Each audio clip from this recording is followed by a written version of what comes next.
It's always such a welcoming community when I'm in during the afternoon. It's a very rare occasion. Kyle Bogie, very excited to be here. The rest of the week sitting in for Mike Valenti here, babysitting Jeff Rieger across from me. All these guys take great care of me, though. We got Sully. We got the Hatchet Man. We got Roberto over there. I know for a fact that this 4 hours, I'm not going to get exposed for anything. No one's going to be able to go at me. You guys are just going to take care of me, right? Come on. Where's Mike?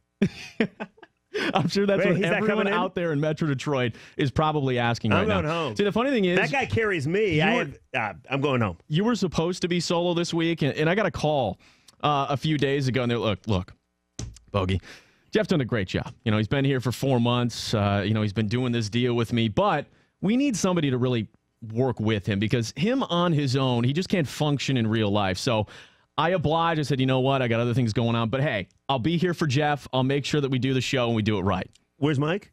Yeah, exactly. Is that coming in? I hope Mike's enjoing his vacation. No, I'm serious. That's He's not coming in? No. Ah, crap. You're stuck with me. Okay, we got hot takeout delivery. We are going to get into something that apparently I will be exposed for, although I know how to defend myself in this situation. We'll do that a little later in the show.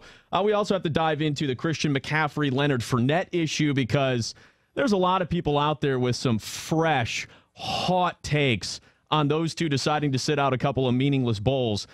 But we got to start with Stan Van Gundy. No, Jeff, we're not going to talk about the Pistons and, what moves maybe they need to make. Yeah, they really need to, turn it on. I also find it fitting, by the way. There was a small fire at the Palace of Auburn Hills earlier this morning. Isn't that kind of fitting that the Palace is starting to burn to the ground a day after the entire team basically burns to the ground? I'm kidding. Everything was fine. Was it a dumpster fire? It was just a kitchen fire, apparently. They said that everything's fine, according to Rod Beard of the Detroit News.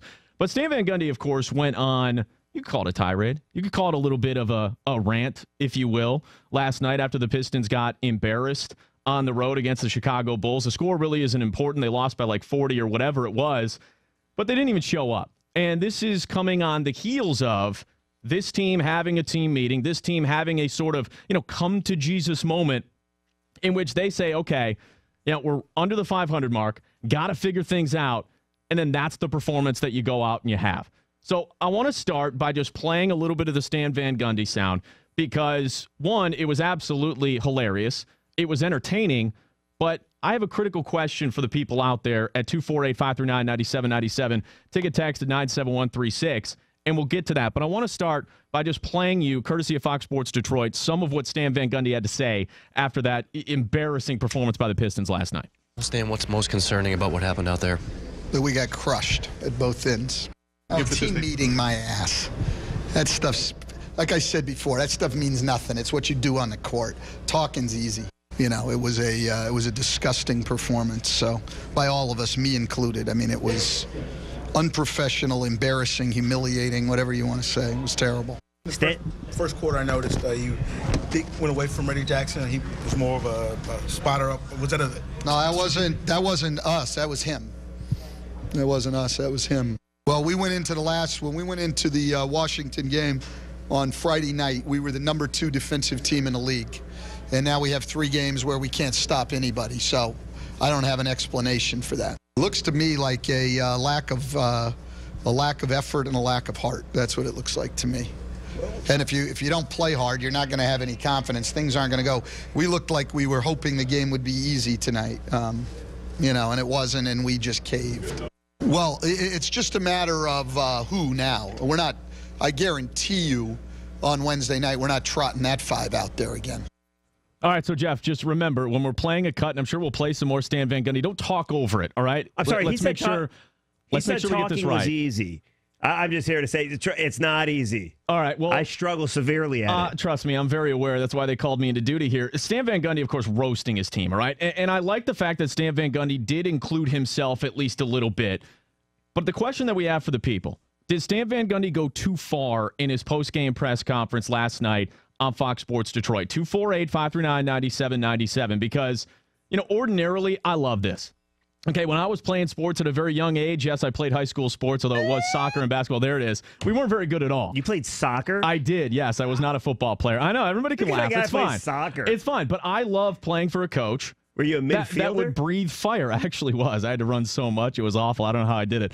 But I like coaches that got on you, that would, cuss you out, that would get angry. But I think Stan Van Gundy is treading a very, very fine line here in the sense that, look, you could lose this team. This is a very young team. You made a hell of a lot of progress last season. And no, we're not going to sit here and break down the Pistons' chances in the East because you're not winning anything as long as LeBron James is in Cleveland. At the same time, you can start to take a step into that upper echelon of the Eastern Conference. The way things have gone, I think publicly it would have been better if Stan Van Gundy comes out and is just like, you know what? It's been 9 games since Reggie Jackson got back into the lineup. Things have changed, of course. There's still plenty of time in this season. But privately, if you want to go in that locker room and you want to rip them a new one, you want to get on them, you want to break a clipboard, you want to do the Jim Leland routine or whatever and close the doors to the clubhouse, I'm fine with that. But publicly doing this at this point in the season before the first of the year, when you're just getting your star point guard back, that's not triggering a good thing in my mind. Yeah, you're soft, and that's understandable. You're one of those millennials. And apparently you can't take criticism. As Sully just mentioned in your ear, some critical words from me, by the way. I am very, very disappointed. The bottom line is I loved what he did yesterday. And, I give credit to Stan Van Gundy. When he got the job, he was the only reason I watched Fox Sports Detroit postgame shows because he was funny. He lit up his team. And yesterday, when you lose like you lost, you deserve to get lit up. These guys are millionaire athletes. They're professional. They can handle a little criticism. And if you want to bring up Shaq and how he didn't get along with him, or Dwight Howard and how he didn't get along with him, cool, fine. Stan Van Gundy, he's the coach. He can say whatever that he wants. Dude, they got embarrassed yesterday. So I think anybody that thinks he went too far or that these millionaire players can't handle it, that's weak. He went way too far, Jeff. You can't just go and turn off your whole locker room. He just did. Players are going to turn on you. They're going to. And like you said, look what happened with Shaq. Look what happened with Dwight Howard. Remember a few years ago at the All-Star break when Dwayne Wade said, I'm bringing my earbuds because I can't even listen to this guy? These, whether you like it or not, these guys have huge egos. You can't just go out publicly and tear them to shreds, or they're going to turn on you. Yeah, but everybody reaches his breaking point. So he just said it. 3 games in a row where you don't D up at all, and you were the second best defensive team in all of basketball, right? So eventually you reach your breaking point. And whether it's a disservice to the players aren't going to mutiny, okay? He's a veteran coach. He's going to be fine. See, but Jeff, you know what yesterday times? was? It was great for the fans. It was great for the people that actually care about this team. Yeah, but is that going to, be the trigger to a turnaround for this season? Probably not. And the thing you have to understand about, a team and I guess the psyche of a young team specifically is you have to know the temperament. You have to know what is going to get them to play for you. When Jim Leland, and I know you remember this very fondly, when he went off on that Tigers team back in 2006. He never did, though. He never did. He went off one time. Exactly. One time. When you have the rest of the time, he protected his players. Jeff, when you have a veteran team, and ordinarily, I'm with you, you should be protecting your players most likely publicly. But when he went off, that was more of a veteran team. You had guys that had played in the major leagues for quite some time. I'm not saying that all these guys are rookies. All these guys are 19, 20, 21 years of age. But they are in their early to mid-20s. And to me, they don't understand necessarily everything that it takes. So by tearing them down, by ripping them apart, I think you're almost breaking up what you started to build just a season ago. You lost 113-82. Yes, they did. How about a little effort? How about it? I mean, that's how life works, man. When you don't do the job, you get criticized. And I have a hard time believing that moving forward, and their next game is what, against Memphis tomorrow? I got a hard time believing. I'm sure we'll all be watching. Yeah, that you're not going to see a better effort from there. You know who also turned out or criticized but that's part players? of the problem. If you don't see a better effort, then he's already lost the locker room. Not necessarily. That's it right there. But we wait and see, right? You don't know that at this point. You got a lot of younger guys on this team, all making a ton of money. I have a hard time believing, the coach ripped us, so we're going to be passive-aggressive and not play hard.